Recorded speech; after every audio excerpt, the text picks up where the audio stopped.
No casamento dela, a minha filha pendurou a minha fotografia à entrada com a legenda Entrada Proibida. Component Placement. Depois virei-me e saí.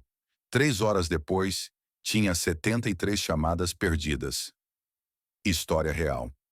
Olá, amigos. Estamos felizes em vê-los no nosso canal. Escrevam nos comentários de que cidade ou país vocês são. Vamos adorar saber. Se gostarem do nosso conteúdo, não esqueçam de deixar um like e se inscrever. Isso ajuda muito no nosso crescimento. Acomodem-se e aproveitem o vídeo. A luz amarelada do abajur antigo tremia sobre a mesa de madeira escura na minha sala em Lisboa, onde eu, Ezequiel Moreira, passava as noites solitárias revisando contas antigas de uma vida dedicada ao comércio de vinhos. Era uma noite chuvosa de fevereiro de 2025, e o som das gotas batendo na janela misturava-se ao zumbido distante dos bondes na rua. Meu telefone vibrou de repente, cortando o silêncio como um intruso indesejado. No ecrã, o rosto radiante da minha filha única, Isadora Lopes, iluminava-se com uma chamada de vídeo. Papai, tenho uma notícia incrível! Sua voz ecoava com uma empolgação que eu não ouvia desde que ela era criança, correndo pelas vinhas da nossa antiga propriedade no Douro. Atrás dela, via-se um apartamento moderno em São Paulo, com janelas panorâmicas exibindo o caos luminoso da Avenida Paulista. Eu congelei com a caneta na mão, os óculos escorregando no nariz. Notícias boas, espero. Ela riu, balançando a mão esquerda para a câmera. Olha só isso, pai. O anel brilhava como uma estrela capturada, com um diamante que captava todas as luzes artificiais ao redor. É lindo, filha. Quem é o sortudo? Antes que ela respondesse, um homem apareceu ao seu lado, alto, com barba bem aparada e um sorriso que parecia saído de um anúncio de perfume caro. Senhor Moreira, prazer em conhecê-lo. Sou Teodoro Vasconcelos. Prometo fazer a Isadora a mulher mais feliz do mundo. Sua voz tinha um tom suave, quase ensaiado, com um sotaque que misturava o carioca com algo indefinido, talvez forçado para soar mais sofisticado. Papai, o Teodoro é um investidor em imóveis no Brasil. Ele tem projetos incríveis em São Paulo, Rio e até em Miami. Isadora praticamente saltitava enquanto falava, os olhos brilhando de admiração. Teodoro assentiu, passando o braço ao redor dela de um jeito que me pareceu mais proprietário do que carinhoso. O mercado está em alta, senhor. Diversifiquei em condomínios de luxo, resorts sustentáveis e até em cripto para equilibrar. Seus olhos desviavam ligeiramente da câmera, como se checasse algo fora do quadro. Talvez um relógio caro que reluzia no pulso, posicionado de forma deliberada. Quando é o casamento? Perguntei tentando soar entusiasmado enquanto analisava aquele estranho que havia conquistado o coração da minha filha. Maio 20. Isadora guinchou de alegria. Eu sei que é rápido, mas o Teodoro encontrou um local perfeito em Ilhabela, com vista para o mar. Cancelamento de última hora no resort mais exclusivo. 2 meses e meio. Eles estavam acelerando tudo. Isso é bem rápido, comentei com cuidado. Teodoro sorriu, mas notei uma tensão sutil nos cantos da boca. Quando se sabe, senhor. Além disso, a Isadora merece o casamento dos sonhos, e esse lugar não espera. Através da tela, viu girar um anel de ouro no dedo mindinho.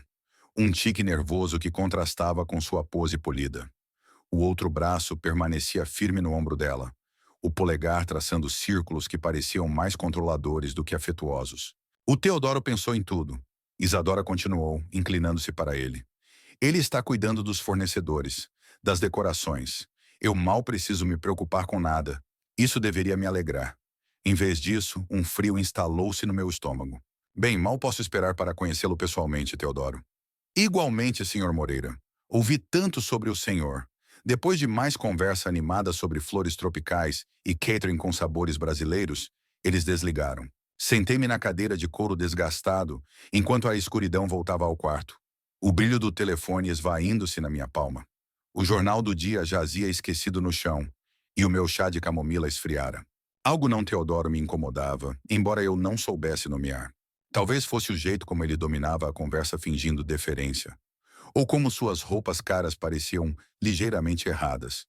Novas demais, perfeitas demais, como um disfarce em vez de um guarda-roupa habitual.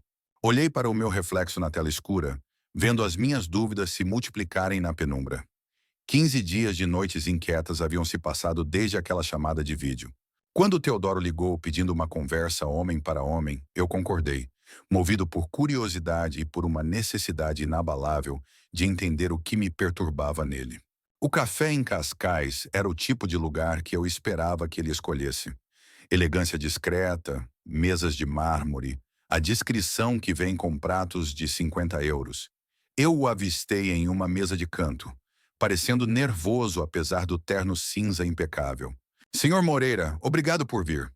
Ele se levantou para apertar minha mão, o aperto firme, mas ligeiramente úmido. Por favor, sente-se. Posso pedir algo? Um café basta. Estudei seu rosto enquanto nos acomodávamos um de frente para o outro. Pessoalmente, o charme polido parecia mais frágil, como um verniz caro sobre madeira barata. Como vão os preparativos do casamento? Perguntei. Maravilhosos. Na verdade, é parte do motivo pelo qual queria falar com o senhor. Ele mexeu na xícara de café, girando-a precisamente 90 graus. Posso confiar algo confidencial? A pergunta pairou entre nós como uma armadilha prestes a se fechar. Claro, respondi, embora todos os instintos gritassem o contrário. Teodoro inclinou-se para a frente, baixando a voz para um sussurro conspiratório. Meus investimentos estão temporariamente congelados devido às condições de mercado. Nada sério. Uma revisão regulatória de um dos meus fundos de imóveis deve se resolver em 6 meses, mas... Ele pausou, soltando um suspiro que soava ensaiado. A Isadora sonha com um casamento de conto de fadas, e eu não suporto decepcioná-la. Observei seus olhos enquanto falava. Eles focavam um ponto logo acima do meu ombro esquerdo, nunca fazendo contato direto. O resort exige pagamento integral adiantado, continuou. Flores, catering, tudo. É mais do que posso liquidar, agora sem perdas massivas, nos ativos congelados. Quanto precisa, Teodoro? 50 mil euros cobririam tudo. Devolverei cada centavo até o fim do ano, prometo. Com juros, é claro. Ele enfiou a mão no paletó e tirou documentos que pareciam oficiais. Estes mostram o valor do meu portfólio. Mais de 2 milhões em ativos, só temporariamente inacessíveis. Os papéis pareciam legítimos, cheios de selos oficiais e linguagem legal que eu não entendia. Mas algo na forma como ele os produziu tão suavemente, como um mágico revelando uma carta plantada, fez minha pele arrepiar. Senhor Moreira, sei como isso soa, mas amo sua filha mais que tudo no mundo. Só quero dar a ela o início perfeito para a nossa vida juntos. Ele era bom, admito. A vulnerabilidade parecia genuína, a documentação convincente, e 50 mil, embora significativo, não devastaria minhas poupanças de aposentadoria. Está bem, ouvi-me dizendo, mas a Isadora nunca deve saber disso. Absolutamente.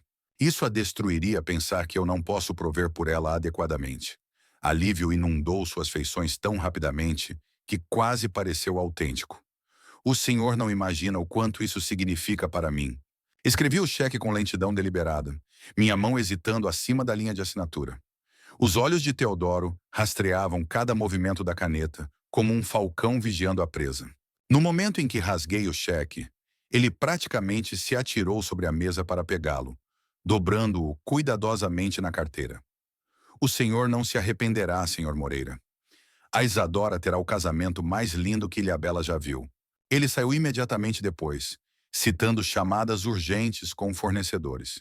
Fiquei sozinho no café caro, vendo meu café esfriar, enquanto lisboetas abastados conversavam ao redor sobre tendências de mercado e casas de veraneio. Meu telefone pesava no bolso. Eu deveria ligar para Isadora, perguntar mais sobre os negócios de Teodoro, fazer uma verificação básica que qualquer pessoa racional faria antes de entregar 50 mil euros. Em vez disso, terminei o café e fui para casa, carregando o peso de um segredo que já parecia um erro. 7 dias se arrastaram desde aquele encontro no café, cada um mais pesado que o anterior. Movia-me pelo meu apartamento em Alfama, como um fantasma assombrando sua própria vida. O telefone sem fio nunca longe da minha mão. Cada superfície parecia me zombar. A cozinha limpa onde eu mal comia, a sala onde não conseguia me concentrar na leitura, o quarto onde o sono vinha em fragmentos. A fotografia de Clarinda, minha falecida esposa, observava-me da mesinha de cabeceira. Seu sorriso gentil congelado em tempos melhores. Peguei o quadro de prata, passando o polegar pelo vidro. Clarinda sempre dizia: a verdade é mais importante que o conforto. Murmurei para sua imagem. Ela saberia o que fazer. Clarinda nunca confiava em faladores suaves. Nunca deixava o charme sobrepor seus instintos. Quando Isadora tinha 15 anos e queria namorar aquele rapaz com a moto velha, Clarinda fez uma investigação que impressionaria a polícia. Mas Clarinda se foi, e eu estava tomando decisões que pareciam traições a tudo que ela me ensinara sobre proteger nossa filha. O telefone vibrou na minha outra mão. A foto de contato de Isadora sorria para mim. Ela herdara os olhos intuitivos da mãe, os mesmos olhos agora nublados por amor e confiança em um homem que talvez mentisse sobre tudo. Disquei seu número, desliguei antes de tocar, então disquei novamente. Pai, timing perfeito. Acabei de voltar da florista. Como vão os preparativos do casamento? Tentei soar casual, embora minha voz saísse tensa. Maravilhosos, pai. O Teodoro é tão atento aos detalhes. Ele está lidando com tudo. A banda, o fotógrafo, até coordenando com o pessoal do resort. Eu mal preciso pensar em nada além de aparecer no meu vestido. Cada palavra entusiástica parecia uma pequena torção de faca. Teodoro controlava cada aspecto do casamento com o dinheiro dela. Meu dinheiro. Isadora comecei, então parei. A promessa que fizera a Teodoro sentia-se como correntes na minha língua. Você tem certeza de que conhece bem o Teodoro? Claro, pai. Por que pergunta? Sua voz mudou, tornando-se ligeiramente defensiva. Ouvia-se movendo pelo apartamento, provavelmente arrumando flores ou folheando revistas de casamento. Só preocupações paternas. Vocês se conhecem há poucos meses. 6 meses, na verdade. E quando se encontra a pessoa certa, o tempo não importa do mesmo jeito. Ela riu, mas soou forçado. Você me ensinou a confiar nos meus instintos, lembra? Bem, meus instintos dizem que o Teodoro é perfeito para mim. Perfeito. A palavra ecoou na minha mente como um sino de alerta. Nada era perfeito, especialmente pessoas que alegam ser. Tenho certeza de que você está certa, filha. Mal posso esperar para dançar com você no casamento. Depois de desligarmos, sentei-me à mesa da cozinha e peguei o diário de couro que Clarinda me dera anos atrás. A maioria das páginas permanecia em branco. Eu nunca fora muito de escrever pensamentos. Aquela noite parecia diferente. Precisava registrar essa decisão, esse momento em que escolhi a promessa de Teodoro sobre meus instintos protetores. 10 de março de 2025. Dei a Teodoro 50.000 euros para despesas do casamento. Isadora não sabe. Algo parece errado, mas fiz uma promessa. Clarinda diria que sou um tolo, mas às vezes ser um bom pai significa confiar nas escolhas da filha, mesmo quando elas assustam. Fechei o diário e o guardei na gaveta. Fora da janela, Lisboa pulsava com a vida noturna. Casais voltando de jantares, famílias indo para cinemas tardios, o ritmo confortável de pessoas comuns vivendo vidas comuns. Pela primeira vez em décadas, invejei seus problemas simples. O casamento era em 6 semanas. 6 semanas para Teodoro provar que minhas suspeitas estavam erradas. Ou para eu descobrir quão mal julgara o homem que queria casar com minha filha.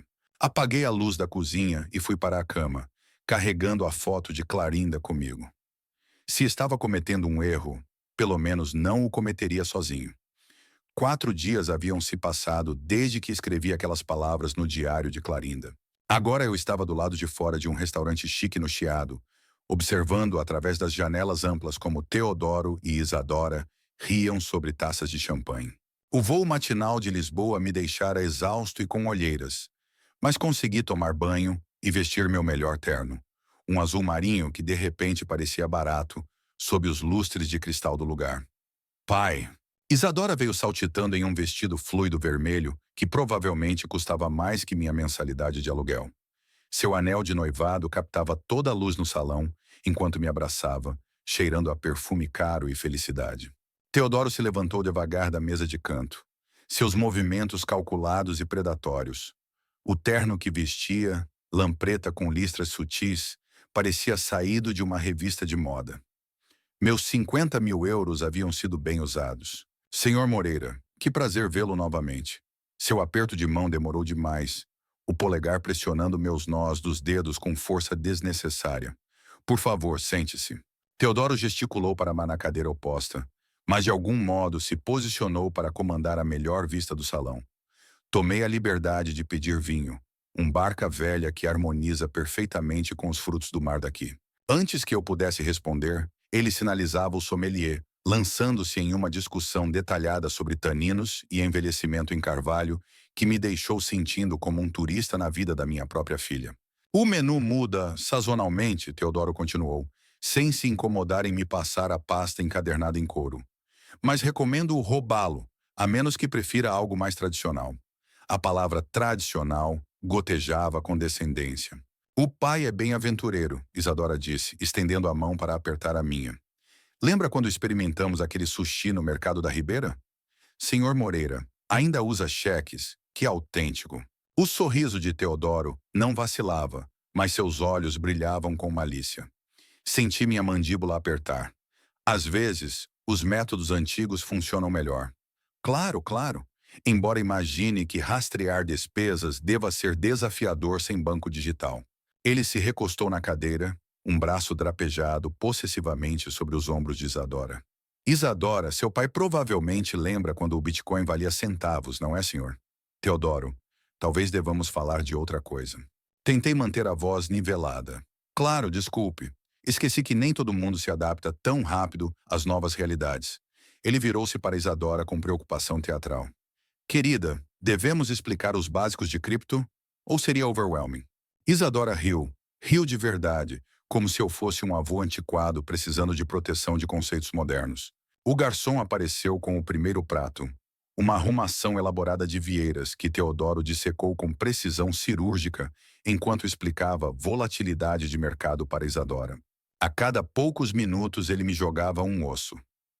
O senhor pode achar isso interessante, senhor Moreira, antes de mergulhar de volta em jargões projetados para me excluir. Teodoro, você é tão inteligente. Isadora olhava para ele com pura adoração. Pai, você tem sorte de ter um genro assim. Quando a conta chegou, Teodoro fez um show grandioso ao produzir um cartão American Express preto, dispensando minha tentativa de contribuir com um aceno magnânimo. Por favor, senhor Moreira, isso é por minha conta, afinal. Seus olhos encontraram os meus com crueldade calculada. Eu certamente posso pagar. Do lado de fora entrei em um táxi enquanto Teodoro ajudava Isadora a entrar em seu Porsche alugado. Pelo vidro traseiro, vi-o beijar sua testa com possessividade terna, sua risada ecoando pelo ar da noite como uma canção de vitória. Meus punhos se cerraram no colo enquanto as luzes da cidade borravam ao passar. Algo estava muito, muito errado com Teodoro Vasconcelos. O sono era impossível. Fiquei deitado na cama genérica do hotel até às 23h30, revivendo cada smirk, cada insulto calculado, cada momento em que Teodoro me fez sentir pequeno diante da minha própria filha. Finalmente desisti e me movi para a minha mesa apertada, ainda vestindo a camisa amassada do jantar e a gravata frouxa. A senha do Wi-Fi do hotel estava colada na base da lâmpada. Abri meu laptop e encarei a barra de busca, incerto por onde começar. Teodoro Vasconcelos, digitei. A primeira página mostrava perfis no LinkedIn e menções em blogs de negócios, todos consistentes com sua história. Consistentes demais. Rolei mais fundo, adicionando São Paulo para afunilar os resultados. Na página 3, algo diferente. Um registro de empresa para Vasconcelos Imóveis Digitais, arquivado apenas 6 meses atrás. O endereço era uma loja de correios. Tentei Teodoro Vasconcelos Fraude. A tela piscou e se encheu de documentos judiciais. Tribunal de Justiça do Estado do Rio de Janeiro. Processo número 105.223-56789. Teodoro Vasconcelos, réu em uma ação civil por apropriação indébita de fundos, roubo de identidade e fraude em investimentos. Processo no Rio. Fraude em investimentos. Sussurrei para o quarto vazio. Minhas mãos tremiam enquanto clicava pelas páginas de documentos legais. O autor era uma mulher chamada Beatriz Oliveira, de 29 anos, que dera a Teodoro R$ 150 mil para o que acreditava serem investimentos em imóveis. A foto mostrava uma morena bonita com olhos confiantes, Olhos que se pareciam notavelmente com os de Isadora. Busquei Teodoro Vasconcelos vítimas Rio. Mais casos surgiram. Carla Mendes, R$ 80.000. Diana Ferreira, R$ 300.000. Sempre o mesmo padrão. Mulheres jovens, bem-sucedidas, sempre as mesmas promessas de oportunidades de investimento, sempre as mesmas perdas devastadoras. Teodoro Vasconcelos, acusado de desviar R$ 200.000. Li em voz alta de um artigo de notícia, minha voz falhando. Mas foi a galeria de fotos que fez meu sangue gelar. Teodoro com Beatriz em o que parecia uma festa de noivado. Teodoro com Carla em um jantar romântico. Teodoro com Diana, sua mão esquerda exibindo proeminentemente um anel de diamante idêntico ao de Isadora.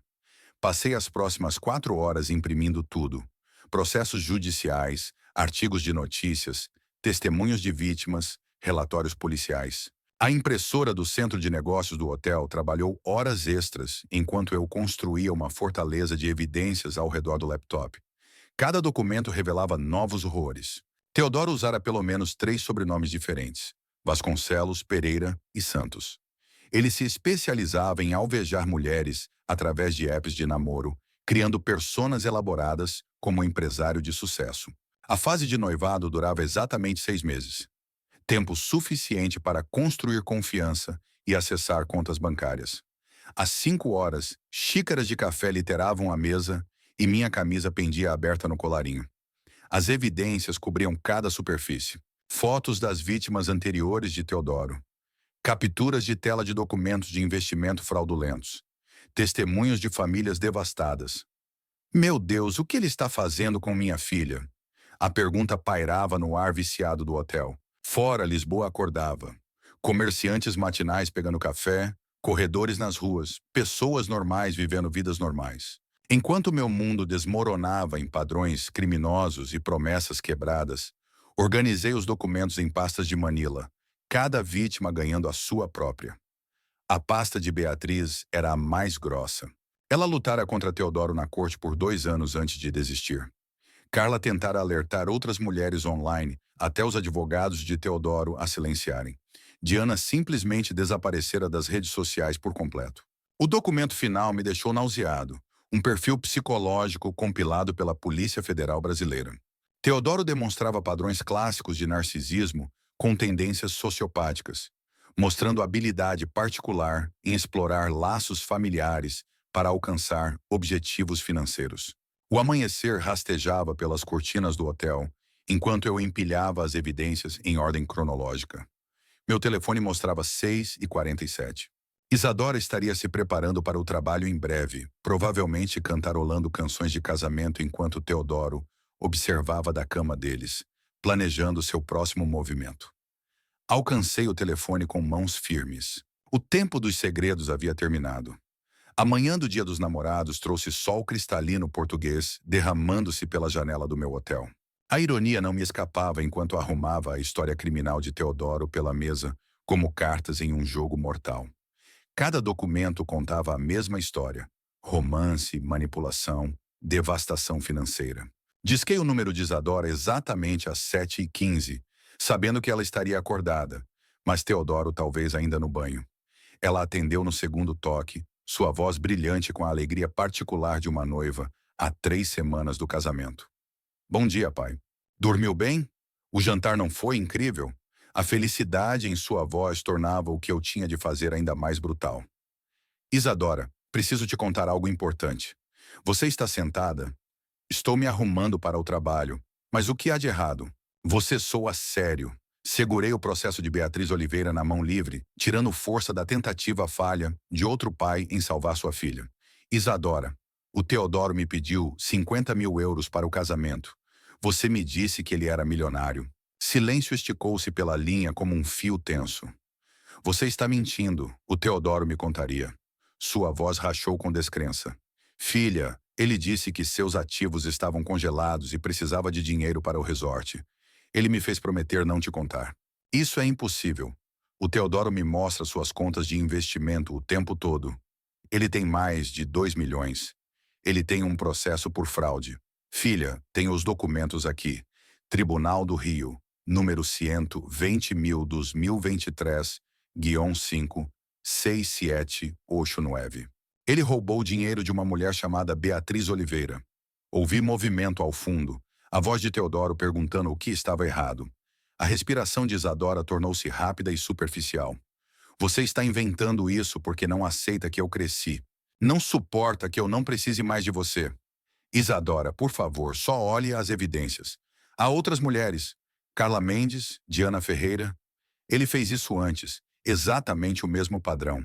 O telefone mudou de mãos abruptamente. A voz suave de Teodoro substituiu as lágrimas da minha filha. Senhor Moreira, entendo sua preocupação, mas essas acusações são completamente falsas. Fui absolvido de todas as charges no Rio. O processo ainda está pendente, Teodoro. Tem os arquivos atuais. Você tem informações desatualizadas de ex-parceiros descontentes. A Isadora sabe a verdade sobre minhas finanças. Ao fundo, ouvi a minha filha soluçando. A voz de Teodoro tornou-se mais suave, mais manipuladora. Querida, seu pai está tentando sabotar nossa felicidade. Alguns pais não conseguem soltar. Deixe-me falar com Isadora. Minha voz saiu mais dura que o pretendido. Ela está muito abalada agora. Essas acusações falsas a machucaram de verdade. A voz de Isadora cortou, aguda com dor e raiva. Como pôde fazer isso comigo? Como pôde mentir sobre o Teodoro só para arruinar meu casamento? Não estou mentindo. Há fotos dele com outras mulheres, anéis de noivado idênticos ao seu. Basta. Você não aceita que encontrei alguém que me ama pelo que sou, não pelo que você quer que eu seja. Tentei uma vez mais, minha voz quebrando. Isadora, por favor, só olhe as evidências antes de casar com ele. Estou enviando tudo para seu e-mail agora. Não venha ao meu casamento. Estou falando sério. Você escolheu acreditar em mentiras em vez da felicidade da sua própria filha. A linha ficou muda. Sentei-me encarando a tela do telefone. As evidências espalhadas ao redor como os restos de uma relação de 28 anos em construção. Pela janela do hotel, casais andavam de mãos dadas rumo a brunches de Dia dos Namorados, alheios à guerra sendo travada no quarto 312. O e-mail que prometera enviar permaneceu não enviado, meu dedo pairando sobre o teclado. Teodoro havia vencido essa rodada, transformando minha proteção em perseguição, meu amor em controle. Mas pais não desistem facilmente. Um mês se arrastara desde aquela chamada no Dia dos Namorados. 30 dias vagando pelo apartamento em Lisboa, como um fantasma assombrando sua própria vida. As pastas de evidências jaziam intocadas na mesa da cozinha. Suas superfícies de Manila agora deformadas por anéis de café e o hálito úmido das minhas noites insônias. Toda manhã começava do mesmo jeito, checando o telefone por mensagens que nunca vinham, encarando a foto de contato de Isadora até meus olhos marejarem. A pilha de cartas inacabadas na minha escrivaninha crescera grossa. Tentativas de desculpas que começavam com "querida Isadora" e terminavam com papel amassado na lixeira. A fotografia de Clarinda observava-me da lareira, enquanto eu puxava os documentos judiciais de Teodoro pela 100ª vez. Talvez eu tivesse sido precipitado demais, desconfiado demais. A internet pode mentir, não pode? Fotos podem ser manipuladas. Registros judiciais mal interpretados.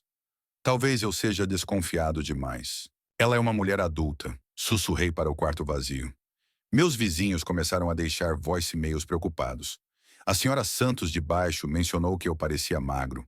O carteiro perguntou se eu estava viajando, notando a pilha de correspondência não coletada. Até o consultório do médico ligou sobre uma consulta perdida que eu não lembrava de marcar. Mas hoje era diferente. Hoje era 19 de maio e amanhã minha filha se casaria com Teodoro Vasconcelos, com ou sem minha bênção. Levantei o quadro de prata de Clarinda, traçando seu sorriso com o polegar. Clarinda, o que você faria? Seus olhos gentis pareciam sussurrar o que eu precisava ouvir. Às vezes o amor significa soltar. Talvez os documentos judiciais fossem fabricados. Talvez aquelas outras mulheres tivessem mentido. Talvez Teodoro realmente amasse Isadora, e meu ciúme tivesse nublado meu julgamento. Afinal, que pai entrega facilmente sua filha a outro homem? Talvez os artigos da internet sejam só calúnia, murmurei, finalmente fechando as pastas de evidências. Ao meio-dia tomara minha decisão. Eu iria ao casamento, oferecer minha bênção e tentar reconstruir o que quebrara com minhas acusações. A joalheria cara na baixa me recebeu como um velho amigo. Comprara o anel de noivado de Clarinda lá 30 anos atrás. O presente de casamento que selecionei custava mais que o carro de muita gente. Um colar vintage de ouro com esmeraldas que captavam luz como estrelas aprisionadas. A vendedora embrulhou em seda marfim com um cartão que simplesmente dizia: Para minha filha no dia do seu casamento. Todo o meu amor, pai. No aeroporto de Lisboa, sentei-me com o presente equilibrado no colo, ensaiando o discurso de desculpas que memorizara durante o voo para São Paulo. Eu diria a Isadora que estivera errado, que Teodoro parecia um bom homem, que só queria sua felicidade. O avião decolou no crepúsculo crescente, levando-me rumo ao que esperava ser reconciliação. Abaixo, as luzes de Lisboa desvaneciam como brasas moribundas, e fechei os olhos, imaginando o casamento de amanhã como um novo começo, em vez de um fim. Talvez pais pudessem aprender a confiar nas escolhas das filhas, mesmo quando essas escolhas os aterrorizavam. O resort em Ilhabela erguia-se diante de mim como um bolo de casamento feito de palmeiras e vidro, sua fachada drapeada em banners elegantes anunciando a celebração Lopes Vasconcelos. Desci do táxi, apertando o presente de Isadora, meu coração martelando contra as costelas enquanto ajustava meu terno azul marinho, o mesmo que usara para levá-la ao altar na formatura da faculdade. Convidados do casamento fluíam pela entrada do hotel em rios de seda e risadas, suas vozes misturando-se ao som gentil de um quarteto de cordas aquecendo em algum lugar dentro. Reconheci alguns rostos, a colega de quarto da faculdade de Isadora, meu irmão Manuel de Porto, vizinhos da nossa velha casa no Alentejo. Então eu o vi. Meu próprio rosto me encarava de um cavalete ornamentado ao lado das portas de entrada, ampliado em tamanho pôster em preto e branco profissional. Abaixo da minha fotografia, caligrafia elegante soletrava palavras que me acertavam como golpes físicos. Entrada proibida. Ezequiel Moreira, por pedido da noiva e do noivo. O presente de casamento escorregou dos meus dedos repentinamente inertes. Outros convidados diminuíam o passo, lendo a placa com curiosidade desconfortável antes de apressarem-se para passar. Alguns me lançavam olhares solidários, reconhecendo o homem na fotografia parado congelado na calçada. Com licença, senhor, mas o senhor não é esperado aqui. Um segurança materializou-se ao meu lado, sua voz profissional, mas não unkind. Seu crachá lia Ricardo. Talvez ele tivesse filhas também. Isso é minha filha se casando. As palavras saíram estranguladas, mal audíveis acima do ruído ambiente do hotel. Ricardo mudou de posição desconfortavelmente, sua mão descansando gentilmente no meu cotovelo. Sinto muito, mas tenho instruções claras. O casal foi bem específico sobre esse arranjo.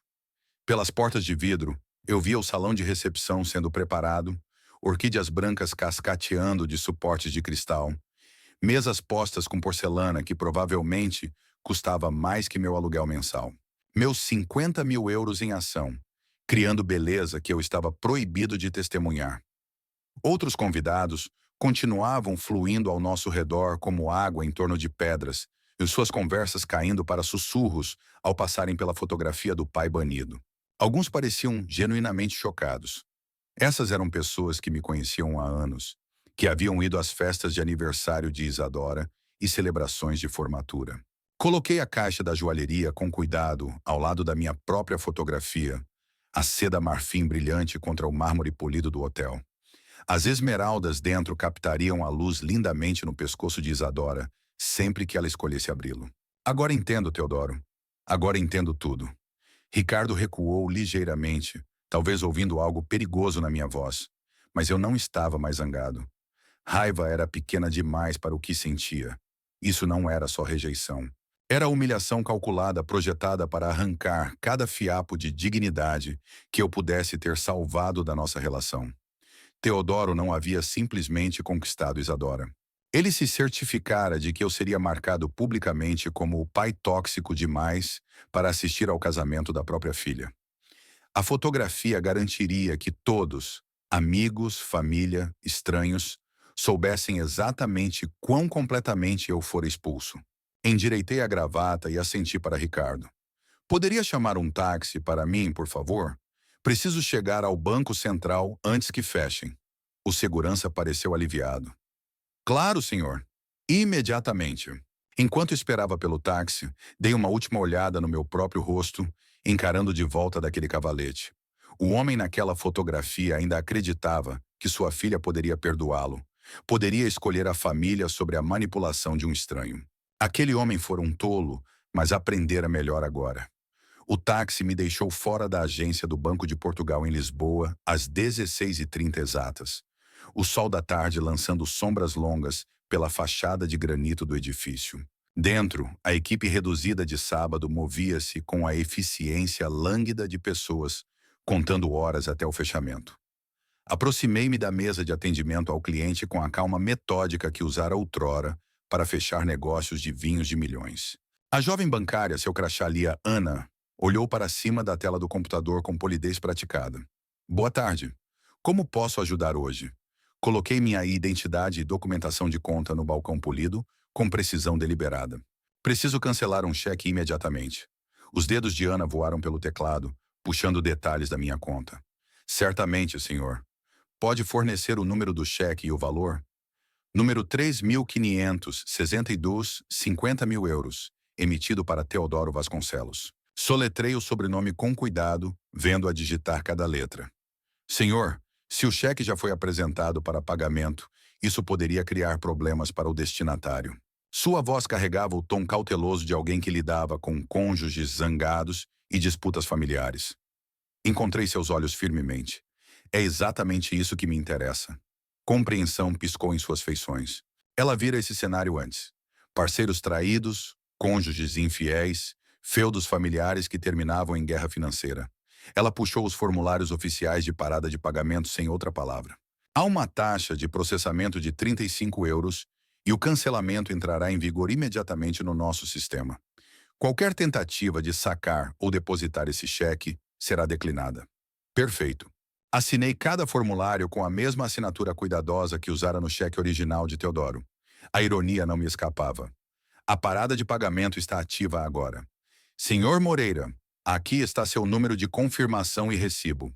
Ana me entregou a papelada com a eficiência de alguém que entendia que vingança financeira requeria documentação apropriada.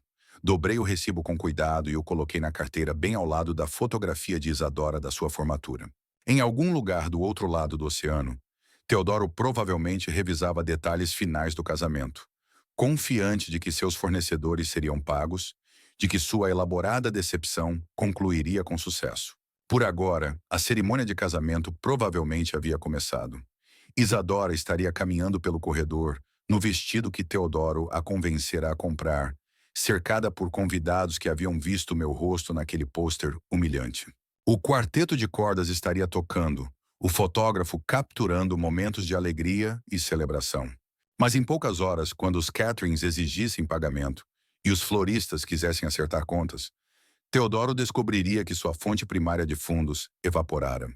O homem que construíra sua vida manipulando dinheiro alheio estava prestes a aprender como era quando o jogo virava contra ele. Será mais alguma coisa hoje, Sr. Moreira? Ana perguntou. Não, obrigado. Você foi extremamente útil. Saí do banco para a tarde dourada portuguesa, recibo de confirmação no bolso como uma arma carregada. Atrás de mim, os sistemas eletrônicos já atualizavam, marcando o cheque 3.562 como inválido, preparando-se para envergonhar Teodoro diante de cada fornecedor e convidado no seu casamento roubado. A corrida de táxi de volta ao aeroporto passou em silêncio satisfeito. Às vezes, a melhor vingança era simplesmente remover a fundação de debaixo das mentiras de alguém.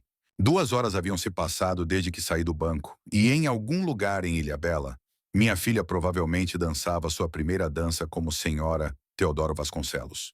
Sentei-me no quarto do hotel, vendo as luzes da cidade piscarem como diamantes espalhados.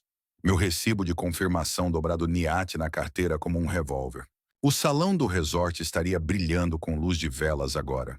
O quarteto de cordas tocando algo romântico, enquanto Isadora flutuava pelo piso de mármore no vestido que Teodoro a convencera a comprar. O pensamento deveria me entristecer. Em vez disso, sentia nada além de satisfação fria. Meu telefone vibrou. Uma mensagem de meu irmão, Manuel. Cerimônia linda. Pena que não esteve aqui. Então outro vibro. Problema no terminal de pagamento. Muito estranho. Essa de alguém que não reconheci. Provavelmente um fornecedor. A terceira mensagem me fez sorrir. Teodoro parece que viu um fantasma. No resort, Teodoro estaria se aproximando do gerente do catering sobre o serviço de jantar, puxando o cartão American Express preto que usara tão dramaticamente no nosso jantar desastroso. O mesmo cartão que agora declinaria com o bip eletrônico áspero de fundos insuficientes. Senhor Vasconcelos, precisamos de pagamento imediato antes de servir o prato principal. A voz do gerente seria profissional, mas firme. Eu lidara com fornecedores de casamento o suficiente para conhecer o drill. Teodoro tentaria novamente, provavelmente culpando dificuldades técnicas, pedindo processamento manual. Quando isso falhasse, puxaria cartões de reserva, cada um machado de esquemas anteriores. Cada rejeição ecoando pelo salão como tiros. Deve haver um erro. Isso é impossível. Insistiria, suor perlando na testa apesar do controle climático cuidadoso do salão. Por agora, os músicos teriam parado de tocar. Sua autorização de pagamento também declinada. O fotógrafo estaria empacotando equipamento caro, explicando apologeticamente que contratos requeriam acerto imediato. Até o florista começaria a remover arranjos de centro quietamente, protegendo seu investimento de um cliente que não podia mais pagar. Teodoro, o que está acontecendo? Por que todo mundo está indo embora? A voz de Isadora racharia com confusão e pânico crescente. Outros convidados notariam o caos. Amigos e família abastados assistindo em horror enquanto fornecedores desmantelavam sistematicamente o casamento elegante que admiravam. Postagens em redes sociais mudariam de fotos congratulatórias para documentação desconfortável de um colapso financeiro muito público. Seu pai, ele fez isso. Ele arruinou nosso casamento. A voz de Teodoro se elevaria acima do murmúrio de convidados confusos. Seu charme praticado, finalmente, rachando sob pressão. Mas eu não estava lá para testemunhar sua humilhação em primeira mão. Estava a milhares de quilômetros, o café do serviço de quarto esfriando na mesinha de cabeceira, vendo meu telefone se iluminar com chamadas cada vez mais frenéticas de um número que reconhecia como de Teodoro. Chamada após chamada após chamada, cada uma mais desesperada que a anterior. Deixei todas irem para o voicemail. 68 chamadas perdidas. Contei 2 vezes vendo o badge de notificação vermelho crescer com cada tentativa desesperada. O número de Teodoro dominava a lista, mas agora a foto de contato de Isadora aparecia entre suas chamadas. O sorriso brilhante da minha filha piscando pela tela como um sinal de distress. Os voicemails contavam a história que orquestrara, mas não podia testemunhar em primeira mão. A primeira mensagem de Teodoro, gravada às 19h15, ainda carregava traços de sua confiança praticada. Senhor Moreira, parece haver um problema técnico com os sistemas bancários. Se pudesse retornar. Pela mensagem 12, a máscara escorregava. Senhor, preciso que contate o banco imediatamente. Isso é extremamente urgente. A mensagem 34 revelava pânico. Por favor, senhor Moreira, o casamento está desmoronando. Houve algum erro terrível. Servi-me um uísque do minibar do hotel e me acomodei na poltrona de couro pela janela. As luzes de Lisboa reluziam abaixo, enquanto do outro lado do Atlântico, o mundo construído com cuidado de Teodoro desmoronava em tempo real. As mensagens ficavam cada vez mais desesperadas. O ruído de fundo revelava o caos. Fornecedores discutindo, convidados murmurando, o eco oco de um salão sendo despojado de sua magia. A voz de Teodoro rachava enquanto suplicava, ameaçava e finalmente confessava. Sei o que o senhor acha que aconteceu, mas posso explicar tudo. O dinheiro? Sim, precisei de ajuda, mas ia devolver. Por favor, sua filha lhe está chorando. A mensagem 62 mudou tudo. Em vez do apelo frenético de Teodoro, ouvi a voz de Isadora, quebrada e pequena. Pai, por favor, volte. O Teodoro confessou tudo. Coloquei o uísque de lado e encarei o telefone. Esse era o momento que esperara. Mas ouvir as lágrimas da minha filha apertava meu peito com uma dor que não esperava. A 69ª chamada veio às 21h43. Dessa vez atendi. Pai. A voz de Isadora era mal um sussurro. Tudo? O que exatamente ele te contou? Sobre o dinheiro, sobre as dívidas, sobre as outras mulheres. Cada palavra saía como vidro quebrado. Você estava certo sobre tudo. Os processos, as mentiras, tudo. Pelo telefone, ouvia Teodoro ao fundo, sua voz alta e desesperada. Ela não entende. Eu a amo. O dinheiro não importa. Volto para Ilhabela, disse com cuidado. Mas não pagarei por nada. Depois de tudo que aconteceu, a foto, a humilhação, não emitirei mais cheques. Entendido, pai. Só por favor esteja aqui. Preciso de você. Empacote suas coisas, filha. Resolveremos o resto amanhã. Depois de desligar, reservei o voo noturno de volta ao Brasil. Fora da janela, Lisboa dormia pacificamente. Alheia aqui do outro lado do oceano, a justiça finalmente encontrara Teodoro Vasconcelos.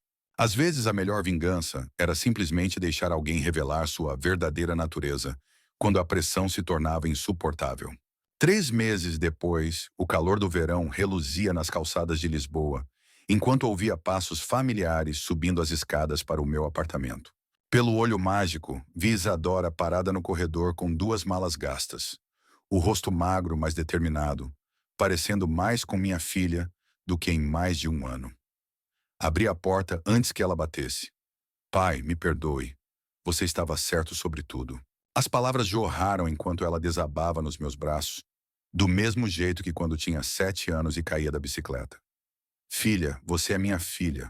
Vamos superar isso juntos. Guiei-a para o sofá, o mesmo mobiliário de couro onde essa pesadelo começara com aquela chamada de vídeo de fevereiro. Como tudo parecia diferente agora. As pastas de evidências haviam sumido, arquivadas com a Polícia Federal, mas a fotografia de Clarinda ainda velava por nós da lareira. Ele levou quase tudo. Minha casa, poupanças, até as joias da vovó. A voz de Isadora tremia com exaustão e vergonha. Depois que o casamento desmoronou, ele ficou desesperado. Começou a forjar minha assinatura, acessar contas que eu nem sabia que ele encontrara. A televisão murmurava ao fundo. Eu assistia ao noticiário da noite por hábito. De repente, o rosto de Teodoro encheu a tela. Mas não o headshot polido de seus perfis falsos de negócios. Era uma foto de prisão. O cabelo desgrenhado, o sorriso praticado substituído pelo olhar vazio de alguém cujos esquemas finalmente o alcançaram. Teodoro Vasconcelos, preso por fraude em grande escala, anunciou o âncora com desapego profissional. Investigadores federais dizem que ele alvejava famílias abastadas através de relacionamentos românticos, roubando mais de 2 milhões de reais de vítimas em múltiplos estados. Isadora olhou para a tela, depois para mim. Eles me ligaram ontem. Não sou a única vítima dele, sou? Beatriz Oliveira, Carla Mendes, Diana Ferreira. Nomeei as mulheres cujas fotografias imprimira naquele quarto de hotel em São Paulo. Você não foi a primeira, mas será a última. O noticiário continuou com detalhes que validavam cada instinto que tivera sobre Teodoro. Identidades múltiplas, documentos de investimento forjados, um padrão de alvejar mulheres bem-sucedidas através de apps de namoro, então drenar sistematicamente seus ativos em períodos de 6 meses. Teodoro responderá por isso. A justiça será restaurada, disse, puxando minha filha para mais perto. A investigação federal movera-se rapidamente, uma vez que a casa de cartas de Teodoro desmoronara. Minhas evidências daquela noite insones, em março, forneceram um mapa inicial. Mas o desespero de Teodoro, após o casamento, o levara a movimentos cada vez mais imprudentes. Quando se constrói a vida sobre mentiras, a verdade tem um jeito de emergir quando menos se espera. Testemunhei no júri de acusação na semana passada. Isadora disse quietamente.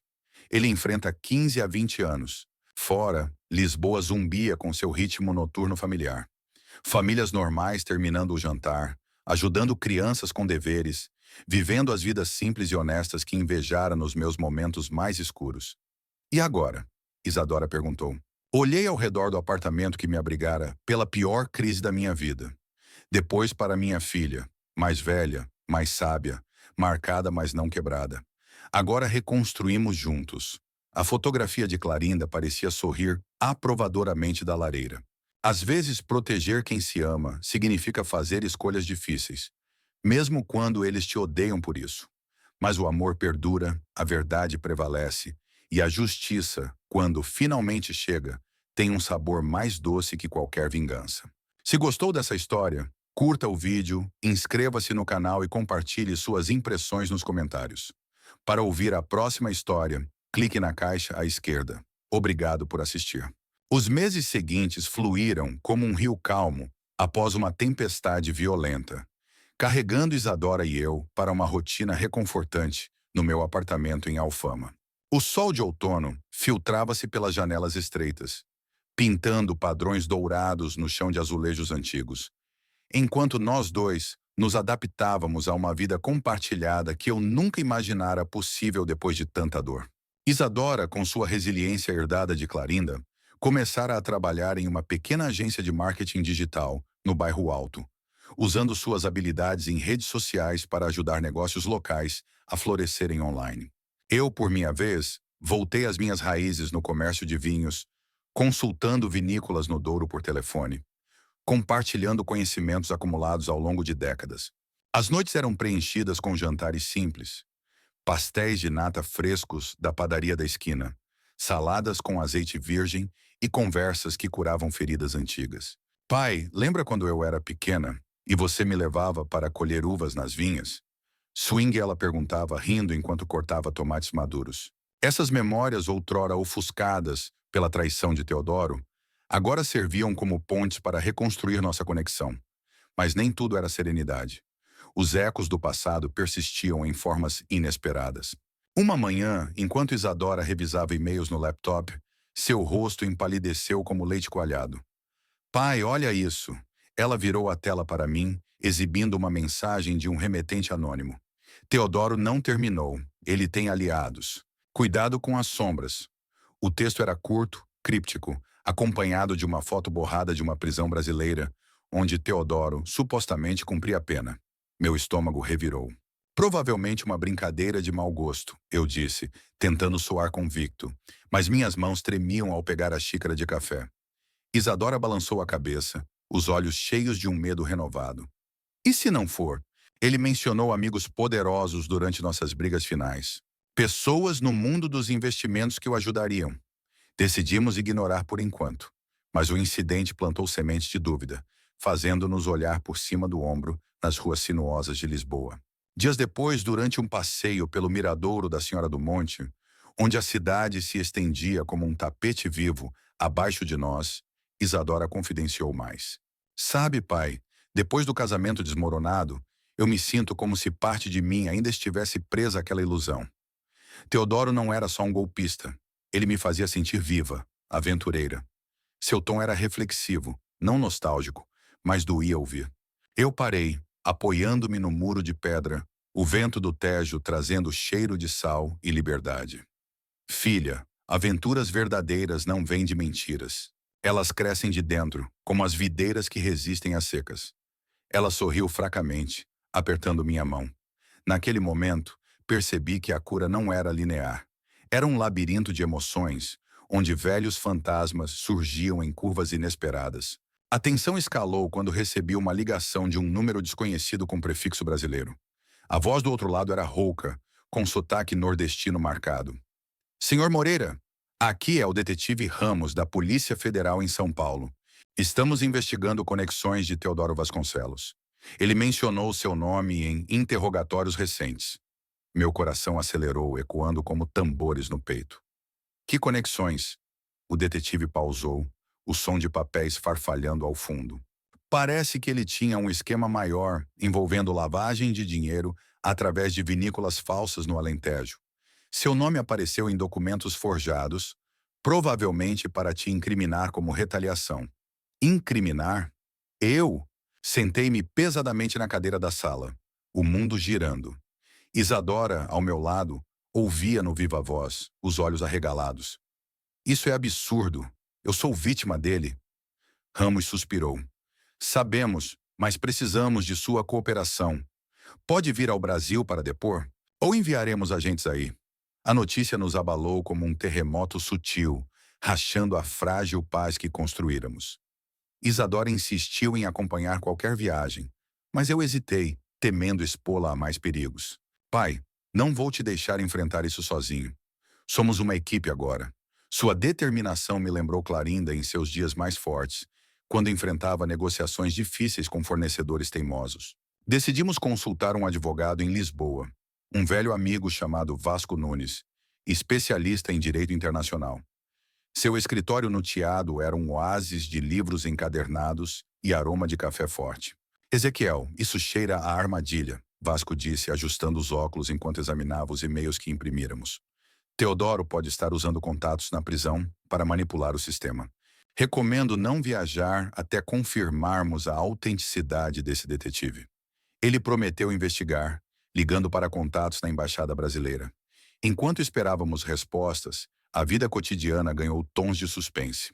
Caminhadas pela Alfama tornaram-se vigilantes, com olhares para estranhos que pareciam demorar demais nas esquinas. Isadora instalou um app de segurança no telefone, rastreando localizações em tempo real. E eu comprei um pequeno alarme portátil para a porta. Uma noite, durante um jantar de sardinha grelhada no terraço, ela confessou: "Sinto que Teodoro ainda controla partes da minha mente. Sonho com ele às vezes não romântico, mas como um predador à espreita." Abracei-a, sentindo o peso de anos de proteção paternal renovada. Ele perdeu o poder quando a verdade veio à tona. Agora somos nós que controlamos a narrativa. Vasco retornou com novidades uma semana depois. O detetive Ramos é real, mas há irregularidades. Alguns documentos mencionam uma rede de cúmplices, incluindo uma mulher chamada Lorena Costa, ex-namorada de Teodoro, que fugiu para Portugal. Lorena Costa, o nome ecoou como um sino rachado. Vasco mostrou uma foto granulada. Uma mulher de cabelos escuros, olhos penetrantes, posando em um café lisboeta. "Ela pode estar em Lisboa, vigiando vocês." O pânico subiu como bile.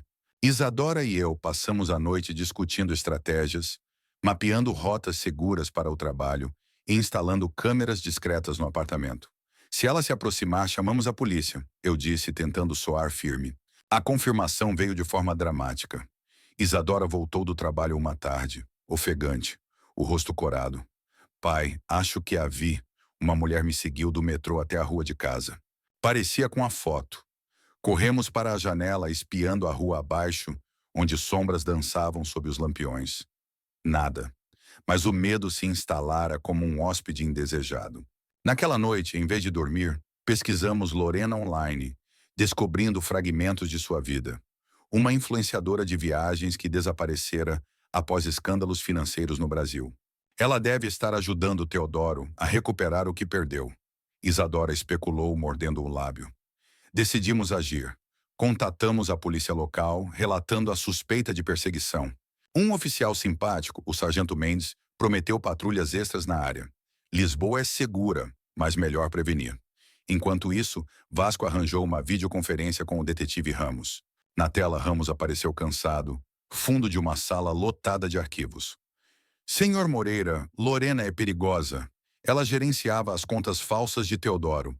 Pode estar tentando recuperar fundos que vocês bloquearam." Ele sugeriu enviarmos qualquer evidência de contato. Isadora, ao meu lado, digitava furiosamente, compilando e-mails e fotos. A tensão culminou em uma tarde chuvosa. Eu saía da mercearia quando senti olhos em mim. Virando-me, avistei uma mulher de casaco escuro, parada à distância, o rosto parcialmente oculto por um chapéu. Meu pulso acelerou. Em vez de fugir, caminhei diretamente para ela, o coração trovejando. "Lorena!" Chamei, voz firme apesar do tremor interno. Ela congelou, então virou e correu, desaparecendo na multidão. Corri de volta para casa, ligando para Isadora no caminho. Era ela. Precisamos acabar com isso. Aquela noite, com a chuva batendo nas janelas como dedos insistentes, planejamos o próximo passo. Vasco sugeriu uma armadilha. Marcar um encontro falso através de um e-mail anônimo, atraindo-a para um local monitorado pela polícia. "É arriscado, mas pode encerrar o ciclo." Isadora concordou, olhos brilhando com uma mistura de medo e resolução. "Pai, não podemos viver assim para sempre. Vamos pegá-la." Os preparativos consumiram dias. Criamos um e-mail falso, fingindo ser um antigo associado de Teodoro, oferecendo informações valiosas sobre fundos escondidos. Lorena mordeu a isca rapidamente, marcando um encontro em um café no Rócio. A polícia armou o local com agentes disfarçados, microfones ocultos e câmeras. No dia marcado, Isadora e eu esperamos em um carro próximo, o sargento Mendes ao nosso lado. Fiquem calmos, nós cuidamos disso. Lorena chegou pontualmente, elegante em um vestido simples, mas seus olhos dardejavam nervosos. Um agente posando como associado sentou-se com ela. A conversa, transmitida para nós via rádio, revelou tudo. Ela admitiu ajudar Teodoro da prisão, planejando chantagear-nos para recuperar o dinheiro perdido. O velho Moreira acha que acabou, mas Teodoro tem planos. Antes que pudesse escapar, os agentes a prenderam, algemas clicando como ponto final em uma sentença longa. A prisão de Lorena trouxe alívio palpável. Ramos ligou para confirmar. Ela confessou tudo. Teodoro perderá privilégios na prisão e a rede dele está desmantelada. Isadora e eu celebramos com um jantar especial, bacalhau à brasa e vinho do Porto, brindando a uma liberdade recém-conquistada. Pai, obrigada por nunca desistir, ela disse, lágrimas nos olhos. Mas a vida, como um bom vinho, amadurece com camadas inesperadas. Semanas após, Isadora conheceu alguém novo, um arquiteto chamado Rafael Mendes, sobrinho do sargento, que trabalhava em restaurações de edifícios históricos. Ele era o oposto de Teodoro, humilde, apaixonado por arte, com mãos calejadas de trabalho honesto. Eles se encontraram em uma exposição no Museu do Azulejo, e logo as conversas fluíam como rios. Ele me faz rir de verdade, pai. Sem jogos, ela contou corando. Eu os observava com cautela inicial, mas Rafael provou ser genuíno. Jantares em família tornaram-se rotina, com ele trazendo desenhos de projetos e histórias de viagens modestas. Uma noite no terraço sob estrelas, ele pediu permissão para namorar Isadora seriamente. Senhor Moreira, respeito sua família. Quero construir algo real. Assenti, sentindo um orgulho paternal renovado. Enquanto o inverno se aproximava, com ventos frios varrendo as ruas, nossa vida florescia. Isadora abriu sua própria consultoria.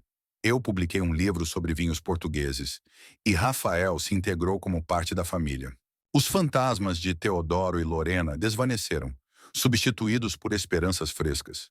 Clarinda, da fotografia na lareira, parecia aprovar, seu sorriso eterno testemunhando nossa resiliência. No entanto, em uma manhã nevada rara em Lisboa, um pacote chegou sem remetente. Dentro, um pendrive com arquivos criptografados. Mais segredos de Teodoro? Isadora e eu nos entreolhamos, o ciclo ameaçando recomeçar. Mas dessa vez, estávamos preparados. Chamamos Rafael e Vasco, transformando a ameaça em oportunidade para fortalecer laços. A investigação revelou resquícios inofensivos de esquemas antigos. Nada mais. Assim a vida continuou, tecida de lições duras e alegrias suaves. Isadora e Rafael anunciaram noivado em uma cerimônia simples nas Vinhas do Douro, onde tudo começara. Eu caminhei com ela pelo corredor de terra, o sol beijando as uvas maduras, sabendo que o verdadeiro amor vence sombras. E enquanto brindávamos com vinho tinto profundo, agradeci silenciosamente por cada reviravolta que nos trouxera até ali. A jornada não terminara.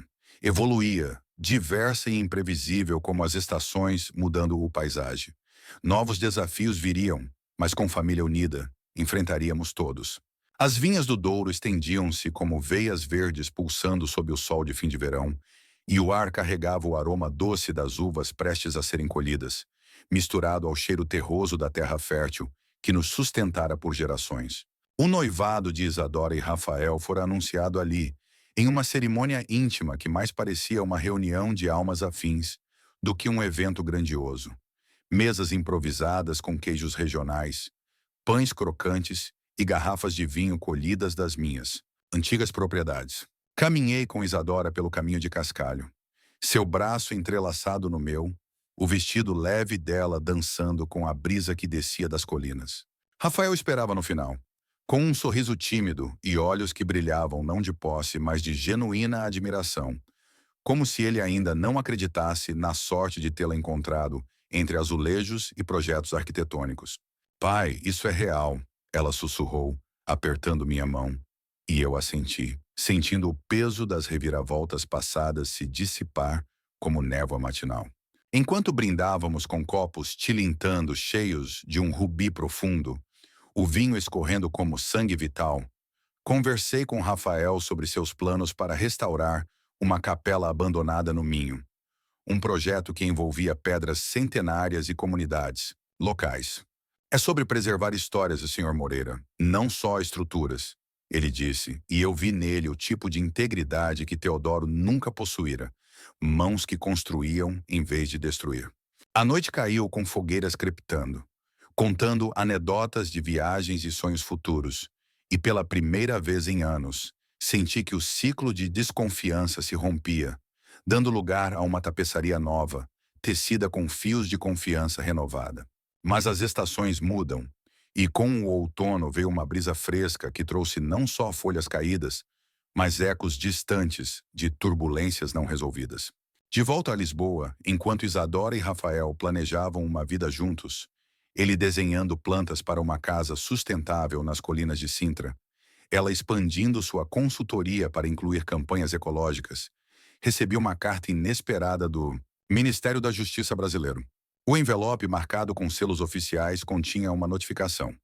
Teodoro Vasconcelos solicitara uma audiência de revisão de pena, alegando novas evidências que supostamente inocentavam-no de parte das acusações.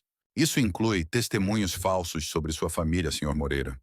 Lia-se no documento, e meu sangue gelou ao imaginar que fantasmas podiam ser invocados, mesmo de trás das grades. Mostrei a carta a Isadora durante um café da manhã apressado, com um aroma de torradas e café forte preenchendo a cozinha. Seu rosto, iluminado pela luz filtrada pelas persianas, contraiu-se em linhas de preocupação. Ele não para, pai. Mesmo preso, tenta nos arrastar de volta. Rafael, que se juntara a nós nos fins de semana, folheou o papel com expressão analítica. Podemos contestar isso. Meu tio, o sargento Mendes, tem contatos na Interpol. Talvez possamos bloquear qualquer manobra. Decidimos envolver Vasco Nunes novamente, o advogado transformando-se em um aliado constante. Seu escritório agora familiar, como uma extensão da nossa Chevrolet Casa. Vasco, com sua habitual meticulosidade, desvendou camadas. Teodoro, da prisão, usava advogados de fachada para fabricar narrativas, talvez financiados por resquícios de sua rede desmantelada. Ele alega que Lorena agiu sozinha e que você, Ezequiel, foi cúmplice involuntário em transferências financeiras. Absurdo, mas o suficiente para gerar audiências. Isadora, furiosa, propôs uma contraofensiva. Coletar depoimentos de vítimas antigas, como Beatriz e Carla, para fortalecer o caso federal. Não serei mais vítima passiva, declarou, olhos flamejantes. E Rafael a apoiou, pesquisando leis internacionais em noites longas regadas a chá de ervas. Enquanto isso, a vida pulsava em ritmos paralelos. Isadora lançou uma campanha de sucesso para uma vinícola sustentável, usando drones para capturar imagens das colinas do Douro, misturando tecnologia com tradição.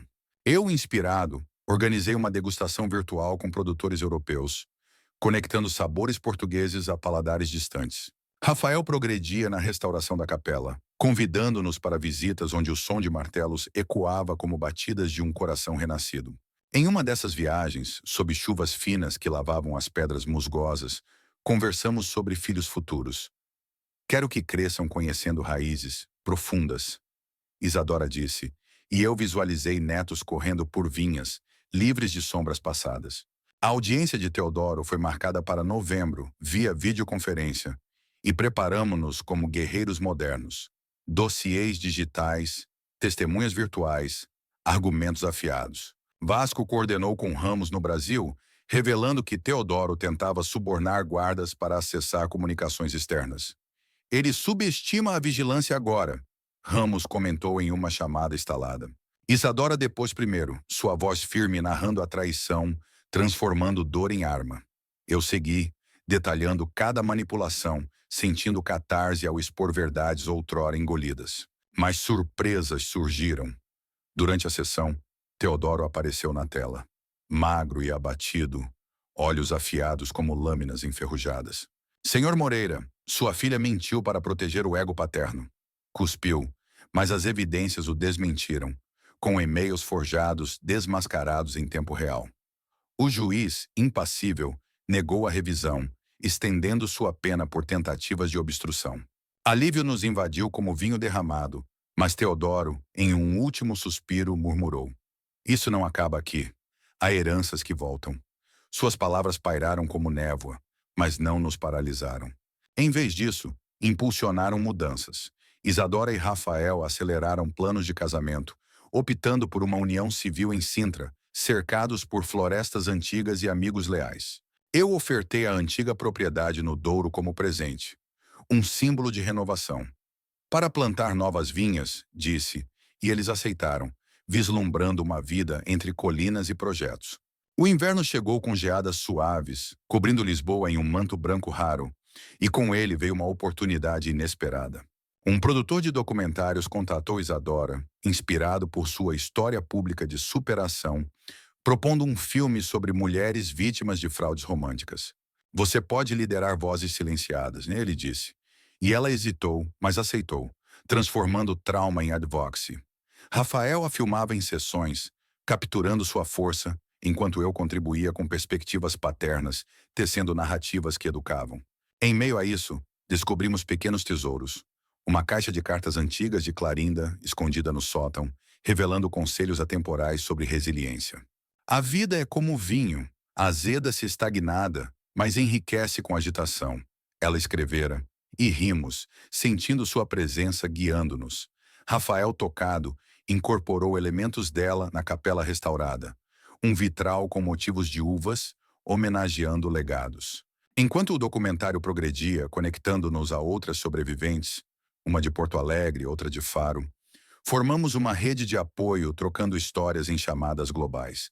Isadora florescia, sua consultoria ganhando prêmios por inovação social, e Rafael concluía projetos que revitalizavam comunidades. Eu, aos poucos, escrevia memórias, um livro que misturava vinhos com lições de vida, dedicando capítulos a reviravoltas inesperadas.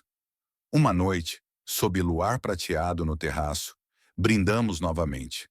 Não a vitórias passadas, mas a horizontes amplos. Pai, as sombras nos fortaleceram, Isadora disse, Rafael ao lado, mão na dela. E eu soube que a jornada, imprevisível como ventos do Atlântico, nos moldara em algo mais robusto, pronto para ondas futuras. Novos capítulos se desdobravam, cheios de sabores inexplorados, e nós unidos saboreávamos cada gota. Os horizontes amplos que brindávamos naquela noite de luar prateado no terraço revelaram-se mais vastos do que imaginávamos, estendendo-se para além das colinas de Sintra e das vinhas do Douro, tocando costas distantes onde ondas do Atlântico encontravam praias desconhecidas. Meses após o casamento civil de Isadora e Rafael, uma união selada em um jardim secreto de Sintra, com um musgo cobrindo pedras antigas e o som distante de cascatas como trilha sonora, a vida nos surpreendeu com uma proposta inesperada. O documentário sobre fraudes românticas, que Isadora liderara com paixão feroz, ganhou asas internacionais. Um festival em Cannes selecionou-o para exibição, convidando-nos para uma turnê europeia de palestras.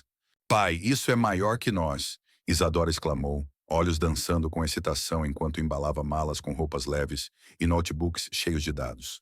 Rafael, sempre prático, ajustava itinerários, mapeando cidades como Paris e Berlim, onde ele sonhava em visitar catedrais góticas para inspirar novos designs. A viagem começou em uma manhã enevoada no aeroporto de Lisboa, o avião decolando como um pássaro migratório rumo a horizontes frios. Em Paris, sob a Torre Eiffel, reluzente à noite, Isadora apresentou o filme em um auditório lotado de jornalistas e ativistas, sua voz ecoando relatos de resiliência que transcendiam fronteiras.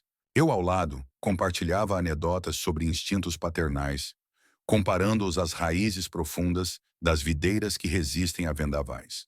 Rafael capturava momentos com sua câmera, transformando a jornada em um álbum vivo de rostos solidários. Uma francesa que escapara de um esquema similar, um alemão que fundara uma ONG contra cybercrimes. Estamos plantando sementes globais, Rafael murmurou durante um jantar à beira do Sena, com baguetes crocantes e queijos derretidos, enquanto discutíamos como adaptar a mensagem para culturas diversas. Mas viagens trazem turbulências imprevisíveis, E em Berlim, entre muros grafitados e ecos da história dividida, uma sombra familiar reapareceu de forma sutil. Durante uma sessão de Q&A após a exibição, uma mulher na plateia levantou-se, voz trêmula com sotaque sul-americano. E se o fraudador tiver filhos? Como proteger herdeiros de legados tóxicos? Isadora respondeu com empatia. Mas mais tarde, no hotel com vista para o Brandemburgo, recebemos um e-mail anônimo. Teodoro tem uma filha. Ela sabe de vocês. Anexado uma foto granulada de uma adolescente de olhos penetrantes, posando em uma praia brasileira. Meu coração saltou como um peixe fisgado. Rafael, investigando, descobriu através de contatos que Teodoro, em sua vida dupla, deixara descendentes espalhados, e essa garota, chamada Sofia, buscava respostas sobre o pai ausente. A revelação nos forçou a pausar a turnê, sentados em um café berlinense com pretzels salgados e cervejas espumosas, debatendo ética e responsabilidade. Não podemos ignorar. Talvez ela seja vítima também, Isadora ponderou, mordiscando um strudel de maçã, enquanto Rafael traçava linhas genealógicas em um guardanapo. Contatamos Vasco via videochamada, que aconselhou discrição. Investiguem, mas sem exposição. Teodoro pode usar isso para manipular da prisão. Decidimos rastrear Sofia através de redes sociais seguras, descobrindo que ela vivia em Recife, órfã de mãe e criada por avós, postando poemas sobre ausências paternas. A turnê prosseguiu para Amsterdã, com canais serpenteando como veias azuis sob pontes curvas, mas nossos pensamentos vagavam para o Brasil. Em uma noite chuvosa, assistindo a bicicletas zigue-zaguearem pelas ruas molhadas, Isadora ligou para Sofia, uma chamada hesitante, cheia de pausas carregadas. Sou Isadora, filha de alguém que seu pai machucou. Quero ajudar se precisar. Sofia, voz jovem, mais madura, desabafou. Ele me prometeu mundos, mas deixou dívidas. Agora credores me perseguem. Rafael, ouvindo, propôs um fundo de apoio anônimo, usando royalties do documentário para aliviar burdens financeiros. De volta a Portugal após a turnê, com malas cheias de souvenirs, chocolates belgas, tulipas secas, integramos Sofia à nossa rede de apoio virtual. Ela participava de chamadas em grupo com outras sobreviventes, compartilhando desenhos inspirados em praias nordestinas, transformando dor em arte. Isadora, energizada, expandiu sua consultoria para incluir workshops sobre literacia financeira, misturando lições de vinho com alertas sobre esquemas. Como um bom rótulo, verifique origens antes de investir. Rafael, meanwhile, finalizava a casa em Sintra, incorporando elementos globais, janelas francesas para a luz natural, azulejos berlinenses em mosaicos. Um lar que reflete jornadas, ele disse, martelando pregos com precisão, enquanto eu plantava videiras importadas no jardim, simbolizando raízes transplantadas. Uma tarde, Sofia enviou um pacote. Sementes de cajueiro com uma nota. Para crescerem fortes como nós. Plantamo-las juntos. Terra sujando mãos, rindo de piadas transculturais. Mas a harmonia atrai contrastes, e uma crise surgiu quando o documentário atraiu atenção negativa. Um blogueiro brasileiro, talvez ligado a resquícios da rede de Teodoro, publicou difamações alegando que Isadora exagerara fatos para a fama. Comentários venenosos inundaram redes, questionando nossa integridade. Rafael, protetor, monitorava ameaças cibernéticas, enquanto Vasco preparava respostas legais.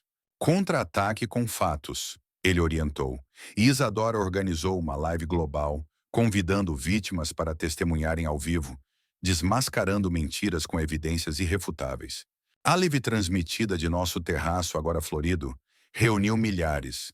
Sofia recitando poemas, uma vítima parisiense compartilhando documentos, eu narrando paralelos vinícolas, mentiras azedam como vinho estragado.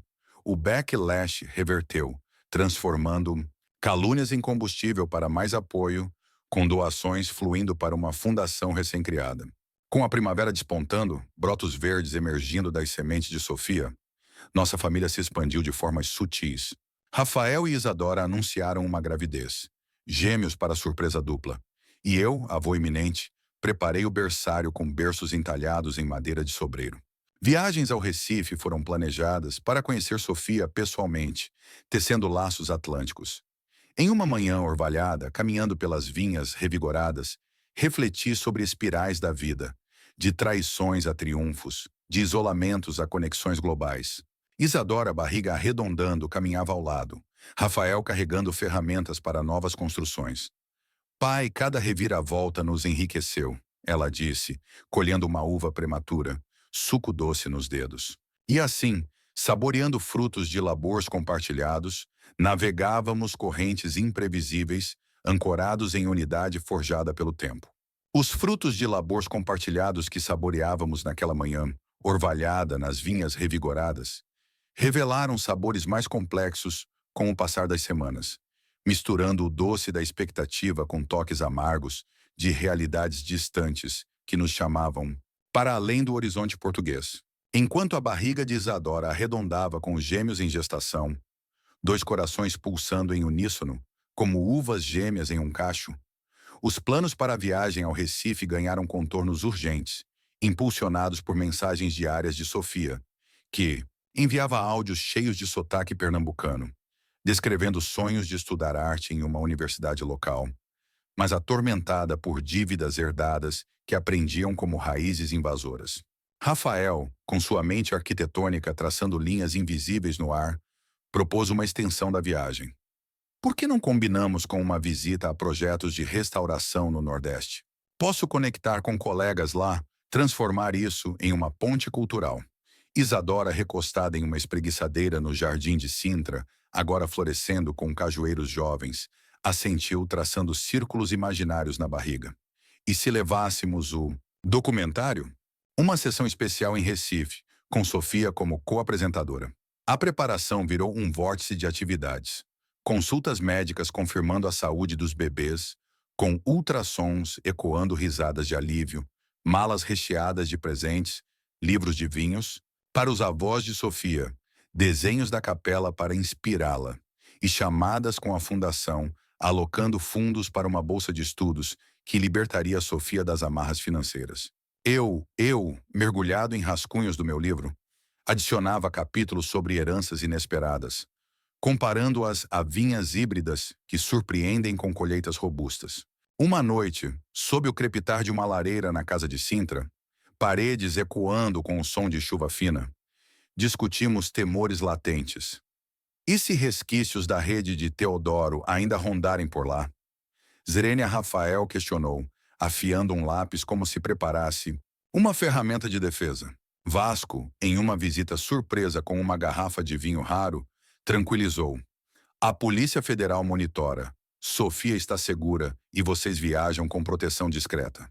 O voo para o Brasil cortou nuvens como uma faca em manteiga, aterrissando em Recife sob um céu de azul intenso, onde o ar úmido carregava cheiros de manguezais e frituras de rua.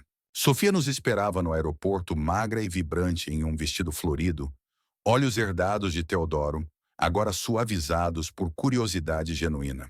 Tio Ezequiel, prima Isadora. Component Placement, exclamou, abraçando-nos como se fôssemos família perdida há eras, enquanto Rafael carregava malas com eficiência silenciosa. Seus avós, em uma casa modesta no bairro de Boa Viagem, nos receberam com feijoada fumegante e histórias entrelaçadas de carnavais passados.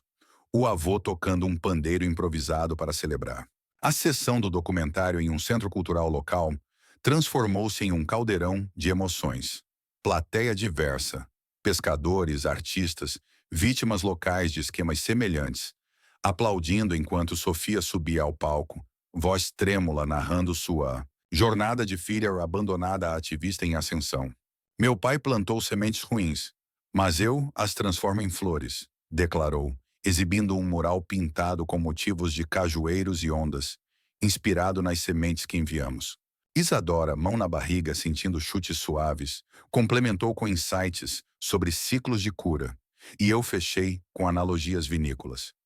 Como um terroir rico, adversidades nutrem sabores profundos, mas o Nordeste guardava surpresas picantes. Durante uma visita a um manguezal restaurado, projeto que Rafael admirava, com passarelas de madeira serpenteando sobre raízes aéreas, Sofia confidenciou um segredo mordaz. Recebi uma carta da prisão. Teodoro quer me encontrar, alega arrependimento. O sol poente tingia a água de laranja, e nós paramos, pés afundando na lama fofa. Rafael, analisando como se fosse uma estrutura instável, sugeriu: pode ser manipulação. Consulte Ramos. Isadora, protetora como uma leoa grávida, abraçou Sofia. Você decide, mas não sozinha. Eu, sentindo ecos de minhas próprias batalhas, propus uma meditação coletiva à beira-mar, ondas lambendo areias quentes enquanto debatíamos prós e contras. A decisão veio em uma noite de forró, em um bar local. Ritmos acelerados de sanfona misturando-se a risos. Sofia optou por uma visita monitorada à prisão, mas com nós ao lado virtualmente.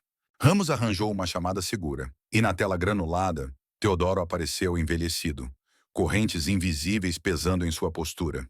Filha, perdoe o pai tolo, implorou, mas Sofia, fortalecida, rebateu. Perdão não apaga dívidas, construa algo bom de onde está. Isadora interveio com perguntas afiadas sobre remorsos reais, Rafael anotando inconsistências. E eu finalizei com uma metáfora. Vinhos ruins não viram vintage. Mude o solo primeiro. Teodoro, derrotado, prometeu doações de sua pena reduzida para a fundação. Promessas que monitoraríamos. De volta às praias, celebramos com cocos gelados e danças improvisadas, Sofia integrando-se como uma irmã distante. Rafael esboçou planos para uma residência artística em Recife, conectando com a Capela Portuguesa, enquanto Isadora capturava momentos em vídeos para expandir o documentário em uma série. Eu, colhendo mangas maduras de uma árvore próxima, refleti sobre fusões culturais. Como um blend de castas, misturas inesperadas criam excelência. O retorno a Portugal trouxe ventos de mudança. Os gêmeos, batizados de Clara e Duarte, em homenagem a Clarinda e um ancestral distante, nasceram em uma madrugada chuvosa, choros ecoando como sinos de igreja. Sofia, agora bolsista em Lisboa para um intercâmbio de arte, chegou para ajudar, pintando murais no quarto dos bebês com motivos transatlânticos, ondas encontrando vinhas. A fundação cresceu, patrocinando workshops em escolas brasileiras e portuguesas, educando sobre fraudes com jogos interativos que Rafael desenvolveu. Em uma tarde de outono, com folhas rodopiando como confetes, caminhamos pela capela restaurada, agora um centro comunitário. Clara e Duarte em carrinhos, Sofia esboçando vitrais, Isadora coordenando uma chamada global. Pai, veja como crescemos, ela disse, vento bagunçando cabelos. Rafael, consertando uma viga solta, sorriu. Estruturas fortes suportam tempestades. E eu, sentindo o pulso da vida em veias envelhecidas, soube que as espirais continuavam, girando para territórios inexplorados, ricos em camadas de conexões, forjadas no fogo de provações passadas. As espirais que giravam para territórios inexplorados, ricos em camadas de conexões forjadas no fogo de provações passadas, nos lançaram em uma dança imprevisível de descobertas que desafiavam mapas familiares, entrelaçando o cotidiano com surpresas, que brotavam como ervas selvagens em solos cultivados. Com Clara e Duarte crescendo como brotos vigorosos, suas risadas ecoando pela casa de Sintra como pássaros matinais, mãozinhas explorando texturas de azulejos e folhas de cajueiro, Sofia decidiu estender seu intercâmbio, matriculando-se em uma Academia de Belas Artes em Lisboa, onde pinceladas ousadas em telas capturavam essências de oceanos cruzados. Rafael, inspirado por essa efervescência juvenil, iniciou um coletivo de arquitetos transnacionais, convidando profissionais de Recife para workshops virtuais que fundiam técnicas barrocas portuguesas com inovações sustentáveis brasileiras como telhados vivos que filtravam águas pluviais em tempos de secas urbanas. Uma manhã de névoa densa, enquanto eu misturava ervas frescas para um chá revigorante, folhas de hortelã colhidas do jardim misturadas a gengibre importado, Isadora irrompeu na cozinha com olhos faiscantes, segurando um tablet que piscava. Notificações. Pai, a série do documentário foi indicada para um prêmio em Toronto. Eles querem expandir para uma plataforma global, com episódios sobre fraudes culturais.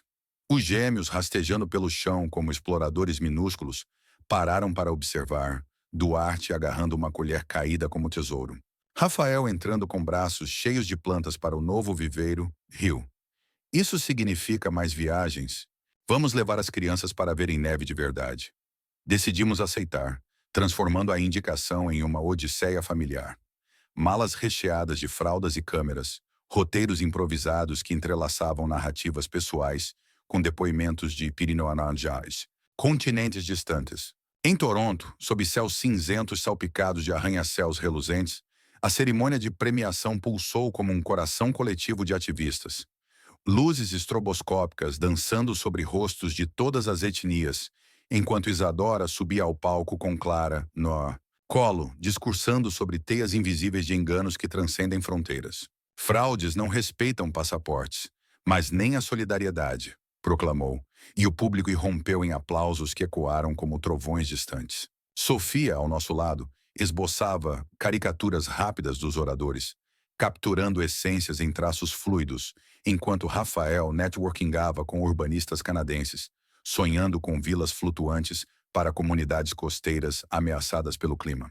Mas premiações trazem holofotes que iluminam cantos escuros, e uma jornalista investigativa, com sotaque escocês afiado, nos abordou no saguão. Há rumores de uma rede remanescente ligada a Teodoro, operando em dark webs canadenses. Meu estômago revirou como leite talhado.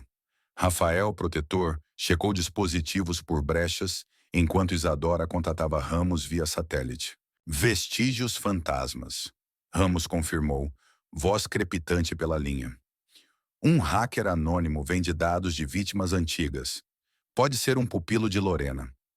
Os gêmeos alheios brincavam com blocos de madeira esculpidos por Sofia, construindo torres instáveis que desabavam em risos. A ameaça nos impulsionou para uma caçada digital. Sofia, com sua astúcia artística, criou perfis falsos para infiltrar fóruns obscuros, pescando pistas como anzóis em águas turvas. Eu, recorrendo a contatos antigos no comércio de vinhos, negociantes que lidavam com transações globais, desvendei trilhas financeiras que levavam a contas offshore em ilhas caribenhas. Rafael modelou algoritmos simples em um laptop emprestado, mapeando conexões como blueprints de labirintos. Isadora, equilibrando maternidade com militância, coordenou com a fundação para uma operação conjunta. Vamos expor sem vingança, com educação. A caçada culminou em uma noite gelada em um café torontoniano, com vapor de latte subindo como névoas. Quando Sofia decifrou um código, o hacker era um ex-colaborador de Teodoro, escondido em Vancouver vendendo dados para sustentar vícios. Ramos orquestrou uma batida remota, com agentes cibernéticos desmantelando servidores virtuais, enquanto nós assistíamos de um hotel, os gêmeos dormindo pacificamente em berços portáteis. Mais uma camada descascada, Isadora murmurou, aliviada, enquanto Clara murmurava sonhos incoerentes. De volta a Portugal, com souvenirs nevados e lições frias, a vida se reinventou em ritmos quentes. Os gêmeos aprenderam primeiras palavras, uva e mar, misturando idiomas em balbucios híbridos. Sofia expôs suas obras em uma galeria no bairro Alto, telas que fundiam manguezais recifenses com colinas sintrenses, atraindo colecionadores que viam nelas metáforas de resiliência. Rafael lançou um podcast sobre arquitetura resiliente, convidando vozes de Toronto para episódios que ecoavam como ecos de premiações. Eu, folheando páginas amareladas do meu livro agora publicado, Sabores de Sobrevivência, adicionei anotações marginais sobre caçadas digitais, comparando-as a podas radicais que fortalecem vinhas.